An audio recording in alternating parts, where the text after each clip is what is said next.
Eu vou ler para vocês um causo do Carmo Bernardes, uma das glórias do estado de Goiás, junto com arroz com piqui e o peixe na telha.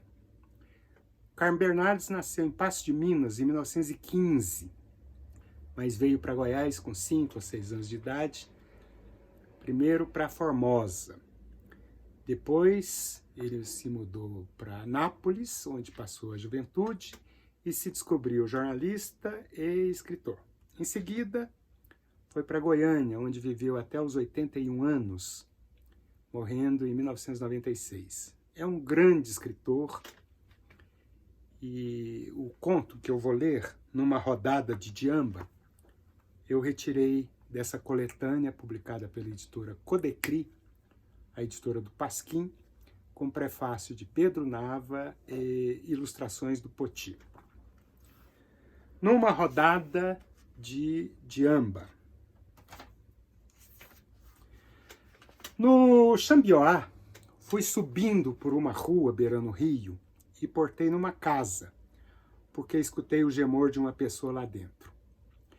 Pelos buracos do pau a pique, vi que era um homem deitado numa rede com as pernas para cima e gemia muito. Dei-o de casa, respondeu da cozinha e quem saiu foi uma mulher, enxugando as mãos nas cadeiras do vestido. Salvei-a, tive resposta hospitaleira, que eu entrasse, sentasse, e de lá da cozinha, divisando com a sala, ela ficou me dando assunto. Que padecimento é o dele, hein, dona? Sabia lá. Essa enfermidade é origem de friagem panhada nas matas de castanhal. Castanheiro não vê sol, o sangue puba. A pessoa vai ficando decadente, resulta em inchaços de pernas e bucho. Daí as juntas viram o mundo. E é dor depois dessa daí, do enfermo não fechar a boca. Quando chega nesse ponto, ela dizendo e nessa hora gesticulou e cochichou. O fim é a cova.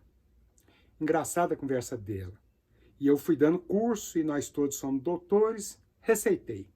Que desse a ele um mingau de farelinho de arroz e falei sério, porque ela compôs um ar de riso assim meio petulante, achando que eu estivesse mangando. Mas é esse farelinho de tratar de jegue? Debulhei pedantismo, falei de vitamina A, de anemia perniciosa, inventei e disse uns nomes estrupiados. Minha prática doutoral produziu convencimento, e uma cuia de farelinho reservado para misturar na quirera de tratar de pinto foi para a panela.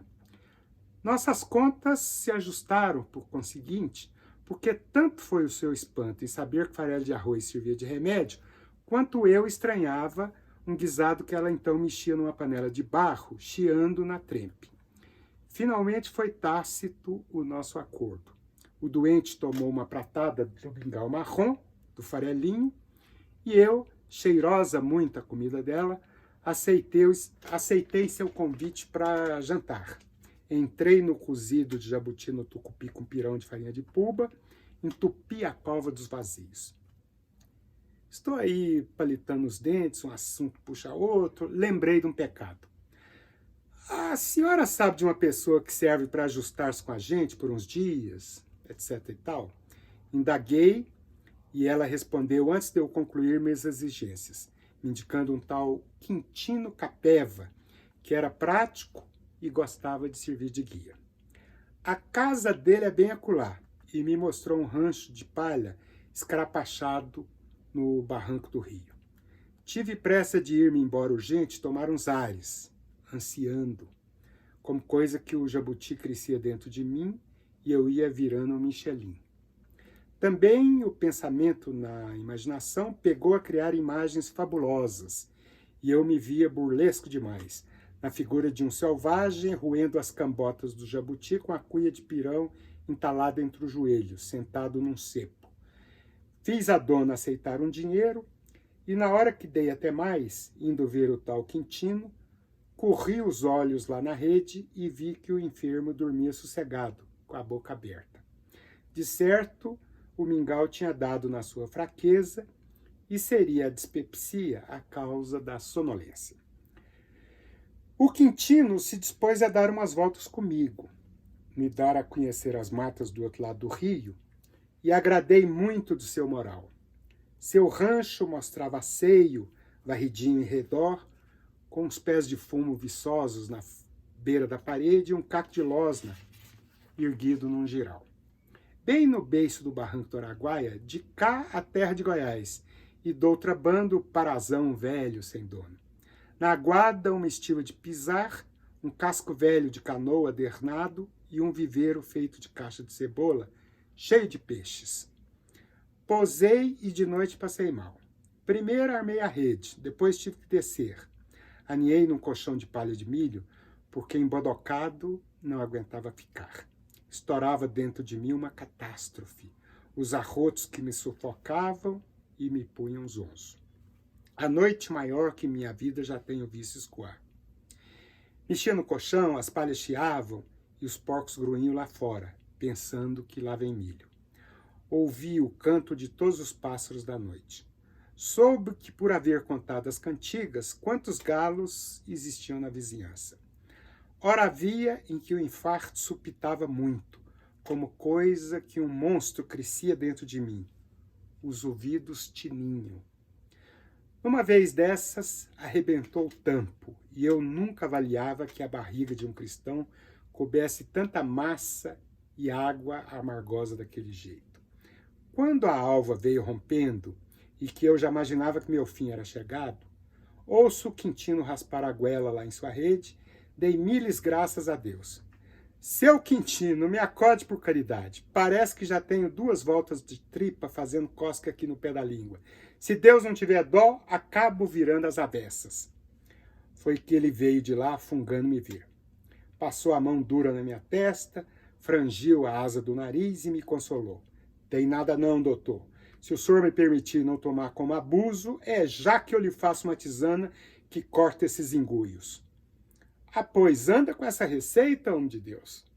Ele saiu num pé de vento, remexeu por lá, soprou fogo, labutou com panela, daí um pouco voltou com um caneco fumegando. Caldo verde, de paladar insosso e pinicadinho na língua, como seja lamber pontas de agulha. Depois minha boca parece que engrossou, com pouco perdeu a sensibilidade. Certo é que eu podia comer pimenta ou mastigar brasa viva que nada sentia. Dormência completa. Aquele tanto de dor que me verrumava em redor do umbigo foi lenindo devagarzinho, até aliviou de todo. Num prazo assim de coar um café, aqui esteve a danada da cólica. Fiquei bonzinho, como se nunca em minha vida eu tivesse sofrido colerina. Que ramo santo é esse do chá que você me deu, Quintino? E não foi uma infusão de dinhamba? Foi quando tive a ocasião de saber dele o significado de uma conversa que eu tinha tido com a malvada da mulher, que me fez comer jabuti adubado com leite de coco e manipoeira azeda. E tu sabe pitar essa bicha, Quintino? Uai, numa roda de companheirada boa, apressei. E que gosto tem isso, homem? Sei lá, doutor.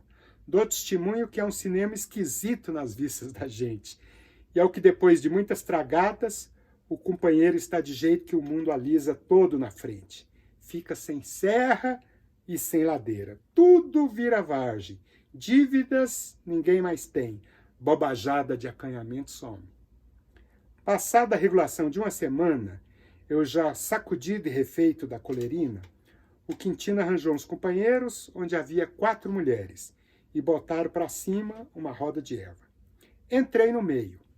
Prepararam um cachimbo do tamanho de uma abóbora, com um cabo de meia braça atravessando uma cuia cheia d'água a fim de a fumaça sair mais fresca na ponta. E garramos num suturnal dos mais debochados. O cachimbão passava de mão em mão e uma roxa dos olhos saltados, abotecada em mim, parecia um trem do outro mundo. Nas 3 chupadas que dei, fiquei suspenso nos ares, com a cabeça toldada, enxergando na minha frente um paraíso. Sumiu o acanhamento. Não soube mais o que era medo. Mal eu senti os braços quentes daquela roxona, de ela enroscar-se em minha cintura e o cheiro de baunilha tresandando dos seus cabelos. Gritava asneiras, cantavam décimas no passar o cachimbo de boca em boca, e eu decorei uma daquelas décimas. Quando pego na cumbuca e passo a mão pelo fundo, lembro de Nosso Senhor, para governador do mundo. Me sinto muito mais rico do que D. Pedro II. Ficamos inscritos a um bando de capetas escapulis dos infernos. Para encurtar a conversa, amanhecemos zambi-zambi, meio desacordados, deitados na poeira da barraca, atracados uns nos outros, feitos soninho na resina. E eu grudado nas cadeiras do quintinho.